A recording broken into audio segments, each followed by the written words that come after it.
자, 오늘 본문은 어제하고 같은 본문입니다. 창세기 31장 43절에서 55절. 네, 저는 읽지 않겠습니다. 여러분은 꼭 읽으시고요. 자, 오늘은 어제에 이어 라반과 야곱이 증거의 돌무더기를 쌓았죠. 그죠? 증거의 돌무더기의 첫 번째 의미는 상호 불가침 경계선이었습니다. 이 경계선을 넘어서 갈 수 없다는 것이죠. 서로에게 넘어서 해할 수 없다. 이것의 의미를 우리가 묵상했습니다. 우리는 세상과 결별하여서 나온 자들이죠. 애굽에서 출애굽한 자들입니다. 우리가 돌아갈 수 없는 경계선이 있습니다. 홍해가 있습니다. 이 갈렛이 있는 거예요. 예.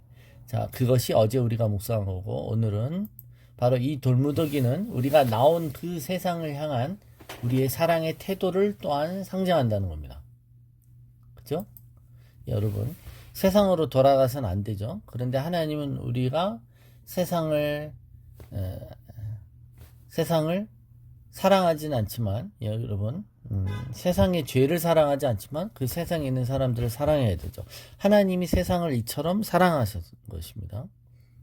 그런 것처럼 세상을 향한 우리의 사랑의 태도를 이 돌무더기가 상징한다고 할 수 있습니다.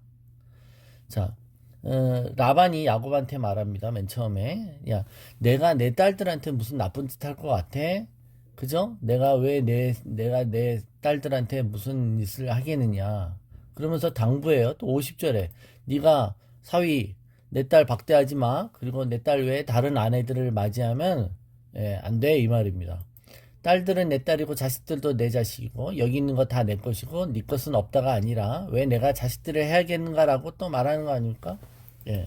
그러면서 이 말은 솔직히 우리 한국말의 유명한 말이죠. 우리가 남이가 하는 겁니다. 뭐 되게 남보다도 못한 관계로 있었지만 또 여기 새삼스럽게 갑자기 우리가 친척임을 상기시킵니다. 예, 당연한 말이에요. 그러나 여태까지 라반이 살아왔던 것을 봤을 때는 매우 새삼스러운 표현입니다. 인간 사이의 갈등은 존재보다 소유를 우선할 때 발생하죠. 그게 친인척 관계일지라도 말입니다. 소유를 위해 길을 쓰고 쫓아왔던 라반이 그의 모습과는 안 어울리게, 그죠? 관계를 상기시키며 관계를 이야기하고 있습니다. 그러면서 게다가 내 딸 외에 다른 아내를 취하지 말라고 당부까지 합니다. 자, 이런 당부에 사위 야곱은 고마워해야 할까요?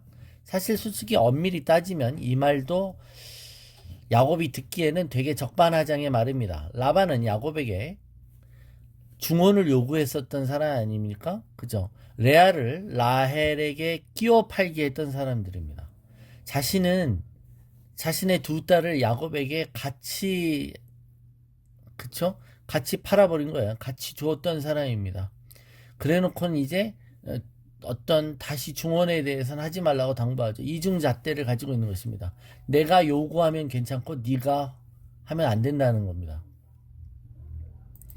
자, 그러면서 이 약속도 이 돌무더기의 언약 가운데 하라는 것이죠. 그죠?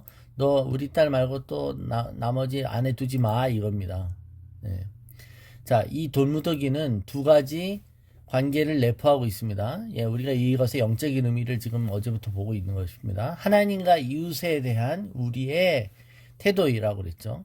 하나님이 뭐라고 그러셨냐면, 그거 첫째 되는 계명이 무엇이냐? 하나님을 사랑하고 네 이웃을 내 몸처럼 사랑하라고 하셨습니다. 우리를 죄에서 건져내신 십자가와 이웃에 대한 사랑. 즉 우리가 사랑해야 될 이웃은 누구냐 이겁니다. 그죠? 예. 우리가 나왔던 그 세상 아닙니까? 또 이렇게 말을 바꾸고 적반하장격으로 수없이 우리의 뒤통수를 치고 그 사람들입니다. 그리고는 또 필요가 있을 때는 손을 벌리고 나오는 사람들. 그러나 내가 섬겨야 되는 사람들. 그게 바로 세상이죠. 그래서 사랑은 용납하고 용서하는 것입니다. 그렇게 나온 세상을 말입니다. 그래서 용납하라는 거예요. 용납이란 그 사람을 있는 그대로 인정하는 것이죠. 그 사람을 있는 그대로 인정한다는 것은 그 사람의 생각을 조정하거나 또 바꾸려고 하지 않고 그 사람이 변화되기를 바라되 그 사람의 그 모습에 대해서 내가 화내지 않는 것입니다. 그 사람이 유치하고 들떨어져도 서로의 존재를 부정하지 않는 것을 얘기합니다. 그리고 그게 용납이었고, 용서하는 것은 나에게 잘못한 것에 대해서 내가 그것을 심판하려고 하지 않는 것이죠. 그죠? 그래서 용서는 화해로 이어져야 되는데, 화해란 그 사람이 받아들이지 않아도 그 사람이 나한테 다가오기 전에 먼저 다가설 수 있는 용기도 필요한 것입니다. 그래서 우리가 세상을 대하는 관계는 하나님을 의식하는 관계여야 한다는 것이죠. 그래서 하나님을 먼저 사랑하고, 즉 하나님의 사랑을 먼저 받아 누림으로 이웃에 대한 태도가 결정되는 것입니다. 자, 이 라반의 제안에 대해서 야곱이 받아들였고, 54절 55절에 보면 그곳에서 자, 음식을 같이 밥도 해 먹으면서 서로에게 언약을 하고 좋게 헤어집니다. 이때 그 형제들은 누굽니까? 예, 이 라반의 아들들이잖아요. 이 라반의 아들들이 하는 말을 들었죠. 뭡니까? 예. 야곱이 자기 아버지의 재산을 다 뺏어갔다고 한 그 피의식에 있었던 형제들 아닙니까? 예. 자, 그러니까 증거의 돌무더기는 우리가 결코 돌아갈 수 없는 세상의 경계를 말하는 경계선이자 세상을 사랑하는 언약을 상징하는 표시인 것입니다. 예. 그러니까 우리가 세상에 대해서 어떤 태도로 살아야 되는지를 보여주는 상징의 표시라고 할 수 있습니다. 자, 첫 번째, 그 세 가지로 볼 수 있는데, 우리는 우리의 이웃들과 선한 관계를 맺어야 합니다. 그들과 함께 밥도 먹고 잘 지내야 하죠. 그들과 척지고 으르렁거리며 적대감으로 사는 게 아닙니다, 여러분. 세상에서 한복판에서 살아요. 그러나 세상과는 구별된 삶을 살아요. 그러나 세상과 척지고 세상과 동떨어져 사는 게 아닌 것입니다. 예. 하나님이 이 세상을 얼마나 사랑하셨는지를 그 사람들에게 알려야 할 책임이 있는 것입니다. 그래서 우리는 그들과 선한 관계를 맺어야 됩니다. 자, 그리고 또 하나의 관계, 예, 그들을 정복해야 합니다. 자, 그들의 것을 빼앗아야 돼요. 아, 이게 뭔 말입니까? 아니, 경계선을 돌무더기로 지금 만들어서 서로 침범하지 않기로 해놓고, 예, 그게 영적인 의미인 것이죠, 여러분. 우리가 우리 스스로 그 땅에 속하지 않는다는 것에서 경계선이고, 우리는 그 가나안 땅을 차지해야 되는 것이죠. 우리에게 주어진 이 삶의 영역, 그 땅을 차지해야 되는 겁니다.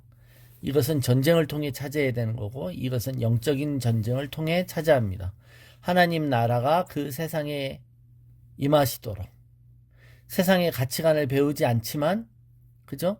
그 세상의 가치관이 하나님 나라의 가치관으로 변하도록 우리는 싸워야 된다는 겁니다. 긴장을 풀지 말고 정신을 차려야 되는 거룩한 전쟁을 해야 된다는 걸 얘기합니다. 그러니까 우리 이 세상에 이런 관계가 있죠. 이런 참 오묘한 섭리적 관계가 있다는 거예요. 그래서 너희가 세상에서 살지만 우리는 세상에서 평강을 누린다는 겁니다. 내가 준 평강은 세상이 주는 평강과 다르다. 그죠? 너희가 세상에는 환난을 당하나 담대하라고 하셨잖아요. 담대하라고. 그러니까 세상에 있는 것들을 진압하고 세상에서 야기되는 모든 혼돈들을 하나님이 평강으로 잠잠케 하실 텐데, 그러면 우리가 세상에 나와서 두문불출하고 세상과 결별해 사는 게 아니라, 예, 그게 세상에 안에 있어야 된다는 거고, 그러나 세상과 물들지 않아야 된다는 면에서 경계선이 있다는 것이죠. 그래서 상종하지 않아야 된다는 세 가지 측면이 있는 거예요. 예.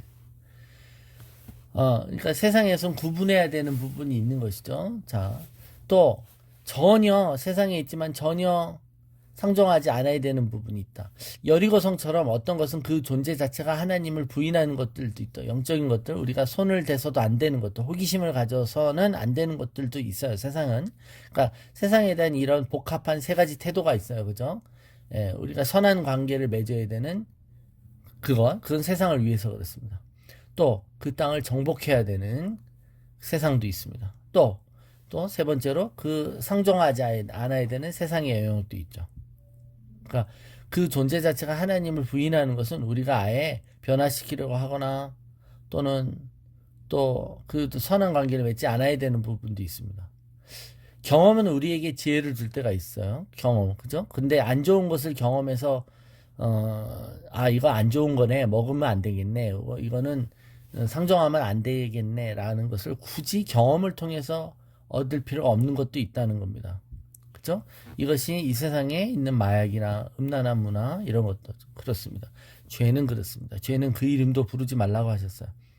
그러니까 이런 모든 분별입니다. 그죠? 우리가 세상에 살고 세상과 어울리려고 합니다. 세상의 친구들을 사귀지 말라는 게 아니죠. 그런데 그들의 가치관에 우리가 물들고 그들이 추구하는 우상을 같이 섬기죠. 그게 이스라엘 백성이 사사기에 나오는 것 아닙니까? 그들과 같이 똑같은 것을 추구하고 이 땅에서 성공하려고 하다 보니 우상을 똑같이 섬겨요. 그러다 보니 그들처럼 살아버리는 겁니다. 이건 경계선을 넘어간 거예요.